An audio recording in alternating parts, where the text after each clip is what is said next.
ईश्वर के श्रीमुख से निश्चित गीता ज्ञान का आदि व अंत आज तक कोई पा न सका।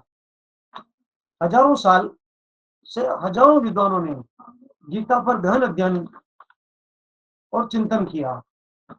साधक गीता ज्ञान रूपी महासमुद्र में ज्ञान की मुमुक्षा लेकर जितनी बार गोते लगाए और उतनी बार नित्य नूतन ज्ञान रूपी मणिया वह प्राप्त करता रहता है। इसलिए गीता का पठन, मनन, वाचन साक्षात प्रभु का ही गुणगान है। वही गीता में छिपे ज्ञान व विज्ञान का मूल भाव है। विज्ञान सहित ज्ञान इसमें ज्ञान का विशेषण है। विशेषण विशेष्य की विशेषता बताने वाला होता है। इस दृष्टि से विशेष्य व्यापक हुआ और विशेषण व्याप्य हुआ, अर्थात ज्ञान विशेष्य बड़ा हुआ और विज्ञान विशेषण छोटा हुआ। परंतु विज्ञान में ज्ञान की विशेषता बता दी। गीता के अध्याय 7 श्लोक 2 में भगवान श्री कृष्ण ने अपने परम प्रिय शिष्य और सखा से कहते हैं कि मैं तुम्हें विज्ञान सहित ज्ञान संपूर्णता से कहूंगा। इस दृष्टि से विज्ञान बड़ा यानी श्रेष्ठ हुआ। यह संसार भगवान श्री कृष्ण से ही उत्पन्न हुआ, अंततः तो उसी में लीन हो जाता है। यह मानना ज्ञान है और सब कुछ भगवान ही है। भगवान ही सब कुछ बने हुए हैं, भगवान के सिवाय कुछ है ही नहीं, ऐसा अनुभव हो जाना विज्ञान है। इससे ज्ञान सामान्य हुआ और विज्ञान विशेष। संसार भगवान से ही पैदा हुआ और उसी में लीन होता है। इसलिए भगवान संसार के महाकारण है, ऐसा मानना ज्ञान है। भगवान के सिवाय और कोई चीज है ही नहीं, सब कुछ भगवान ही है, स्वयं भगवान ही सब कुछ बने हुए, ऐसा अनुभव करना विज्ञान है।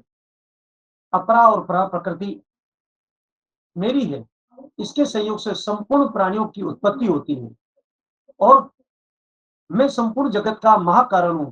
अध्याय 7 श्लोक संख्या 6 से 8 में भगवान श्री कृष्ण ने ज्ञान बताया। मेरे सिवाय अन्य कोई है ही नहीं। सूत के धागे में सूत की बनी हुई मणियों की तरह सब कुछ मेरे ही में ओतप्रोत है, ऐसा कहकर भगवान ने विज्ञान बताया।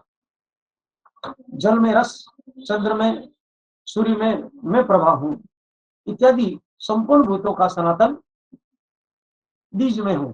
सात्विक, राजस और तामस भाव मेरे से ही होते हैं, ऐसा कर कह करके उन्होंने ज्ञान बताया। ये मेरे में और मैं इनमें नहीं, अर्थात सब कुछ मैं ही हूं, क्योंकि इनकी स्वतंत्र सत्ता नहीं है, ऐसा कह करके विज्ञान बताया। यह रहस्य श्री भगवान ने श्लोक 12 में विस्तृत रूप से बताया। सत्वगुण, रजोगुण, तमोगुण से उत्पन्न होने वाले तरह तरह के जितने भाव, प्राकृत पदार्थ, क्रिया हैं, वे सब के सब भगवान की शक्ति प्रकृति से ही उत्पन्न होते हैं। परंतु प्रकृति भगवान से अभिन्न होने के कारण इन गुणों के श्री भगवान ने मत और मेरे से ही होते हैं, ऐसा कहा है। तात्पर्य है कि प्रकृति भगवान से अभिन्न होने से ये सब भाव भगवान से ही उत्पन्न होते हैं, ऐसा भगवान और भगवान में ही लीन हो जाते हैं। पर परा प्रकृति यानी जीवात्मा ने इनके साथ संबंध जोड़ लिया, यानी इनको अपना और अपने लिए मान लिया। यही प्रकृति जगत के द्वारा जगत को धारण करना है। इसी से वह जन्मता और मरता रहता है।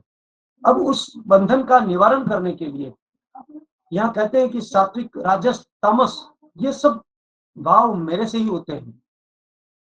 आगे श्री कृष्ण कहते हैं कि जो मेरे सिवाय गुणों के अलग सत्ता मान लेता है वह मोहित हो जाता है, परंतु जो गुणों से मोहित न होकर, अर्थात ये गुण भगवान से ही होते हैं और भगवान में ही लीन हो जाते हैं, ऐसा मान करके मेरे शरण में होता है, वह गुण त्रयी माया को तर जाता है। ऐसे मेरे होने वाले 4 प्रकार के भक्त होते हैं। अर्थार्थी, आर्त, जिज्ञासु, ज्ञानी यानी प्रेमी। ये सब उदार है, किंतु ज्ञानी मेरे को प्रिय है, मेरे प्रेमी है और अत्यंत प्रिय है, मेरी आत्मा है। केवल ज्ञान से मुक्ति होती है, पर प्रेम का अनंत आनंद तो तभी मिलता है जब उसके साथ विज्ञान भी हो। मैं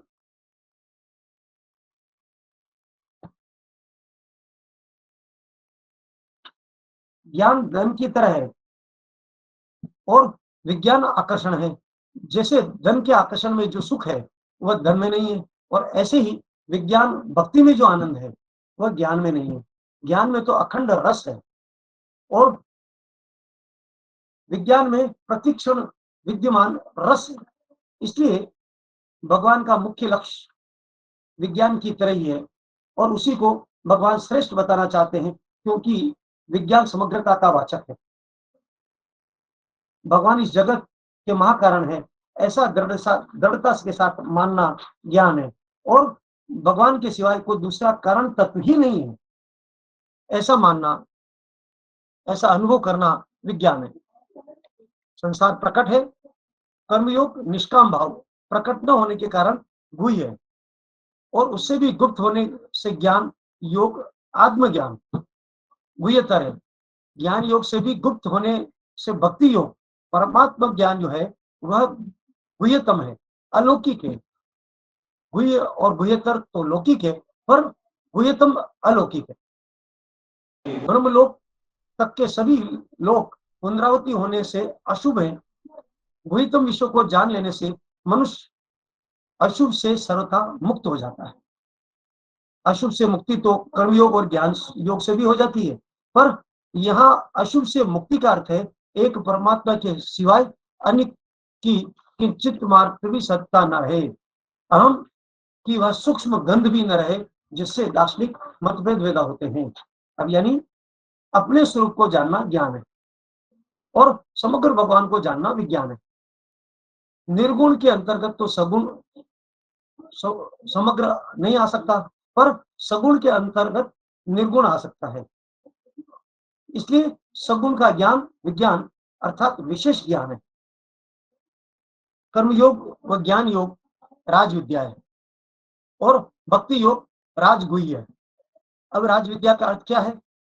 यह विज्ञान सहित ज्ञान संपूर्ण विद्याओं का राजा है, क्योंकि इसको जानने के बाद कुछ भी शेष नहीं रहता है। राजगुह्य संसार के रहस्य की जितनी गुप्त बातें हैं, जितनी गुप्त रहस्य हैं, उन सब बातों का वह राजा है, क्योंकि संसार में इससे बड़ी कोई दूसरी रहस्य की बात हो ही नहीं सकती।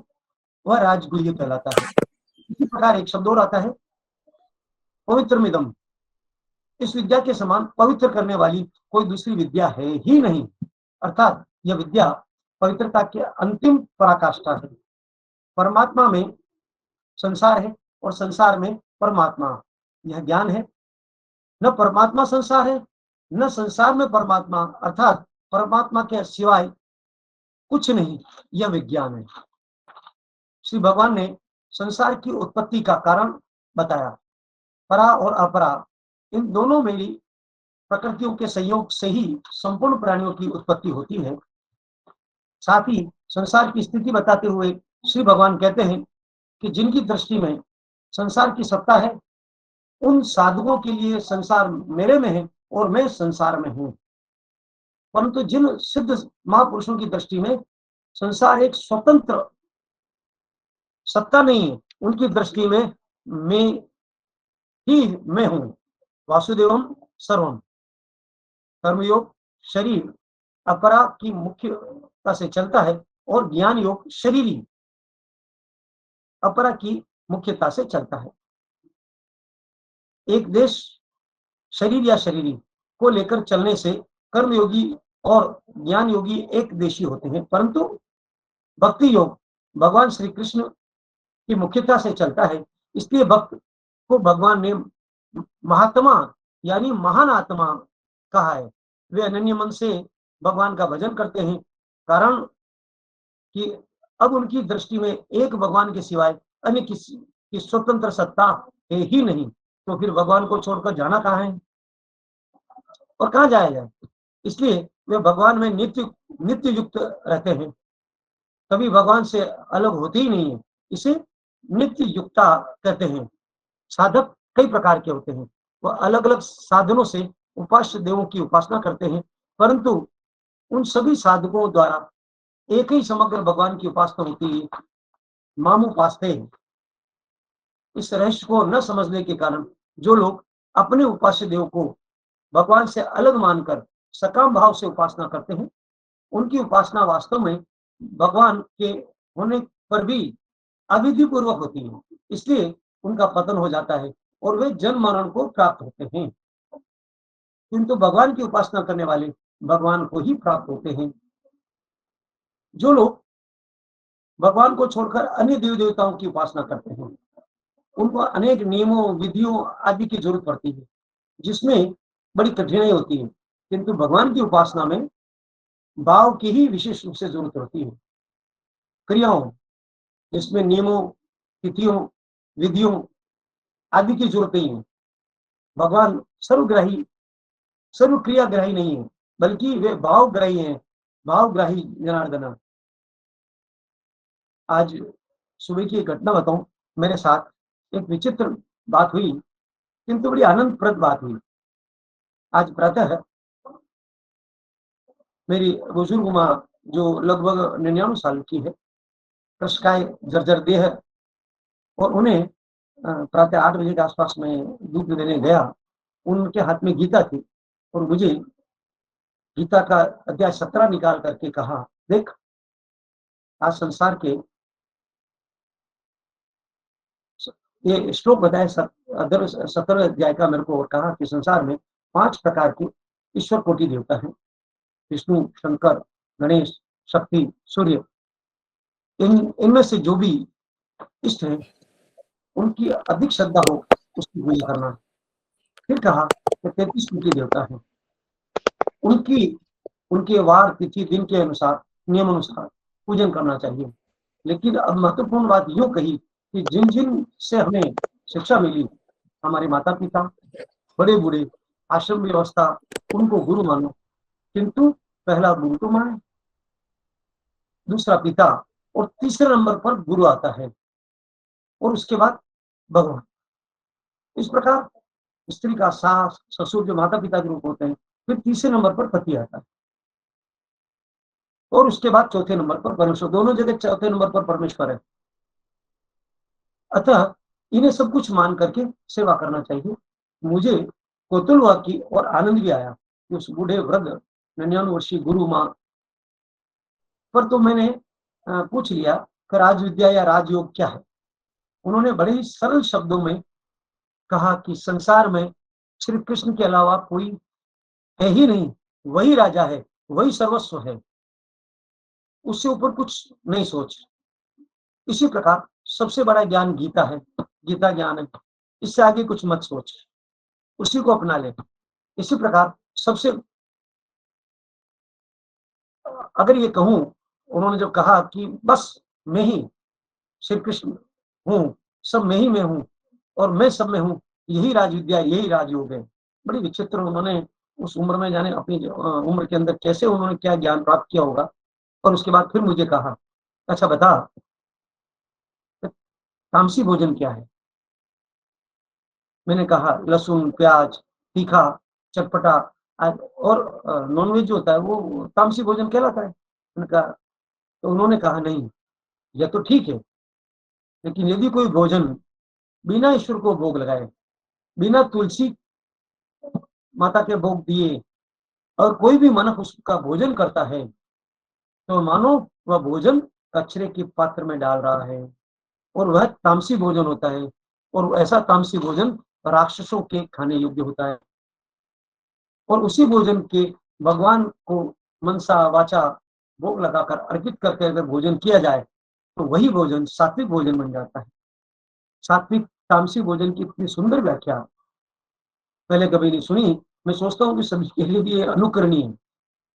अतः भक्त को सुगमता पूर्वक भगवान की प्राप्ति होती है। इतना ही नहीं,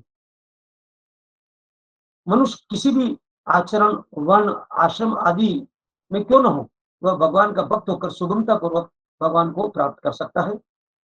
इस सब का सार यह है कि जो कुछ भी है वह मैं ही हूँ, मेरे सिवाय कुछ है ही नहीं।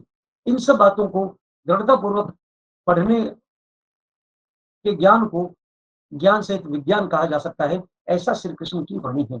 इसलिए श्री भगवान ने अध्याय 10 श्लोक 2 में कहते हैं, तुम्हारे भीतर मेरे प्रति प्रेम का भाव है और मेरे भीतर तुम्हारे प्रति हित का भाव है। इसलिए मैं वह ज्ञान सहित विज्ञान प्राणी मात्र के हित की कामना से अपने हृदय की बात कही है। बाकी सभी विचलन तो मेरे बाद बहुत सारे विद्वान हैं वो करेंगे। मैं सोचता हूँ शायद समय भी ज्यादा ले लिया, लेकिन आज के जिस प्रकार की घटना रही और ये जो राजयोग है, राजविद्या है, या इस गीता के इस प्रकार से चिंतन से बड़े आत्मा को सुकून मिलता है।